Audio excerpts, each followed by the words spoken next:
എന്റെ മോനെ ട്രിപ്പ് നമ്മൾ പൊളിച്ചിരിക്കും, വേറെ മൂടാക്കും. പൊളിച്ചടുക്കും നമ്മള്. എടാ അതിന് പോകുന്ന വഴി കാണാൻ വല്ലതും ഉണ്ടാ? പിന്നെ അവിടെ കാലങ്ങള് കാട്ടുപല്ലി, കാട്ടുപന്നി, കാട്ടുകോഴി.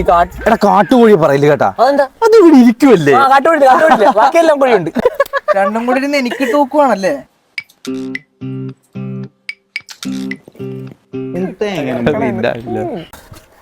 എടാ എങ്ങനെയാ ട്രിപ്പ്? വൈകിട്ട് പൊളിക്കണ്ട നമുക്ക്? ഓ ഞാൻ വരുന്നില്ലടാ, നിങ്ങൾ പൊക്കോ. ഞാൻ വരുന്നില്ല. അതെന്താടാ? പൈസ അറേഞ്ച് ആയില്ലടാ. എടാ ആരോടെങ്കിലും ചോദിച്ചു നോക്കാൻ പോലായിരുന്നു. ഇല്ലടാ, ചോദിക്കാൻ പറ്റുന്നിടത്തൊക്കെ ഞാൻ ചോദിച്ചു. ഇനി ഇല്ല, നിങ്ങൾ എന്തായാലും പോയിട്ടോ, പൊളിക്കിച്ചല്ലേ, കുഴപ്പമില്ല. അല്ല അങ്ങനെ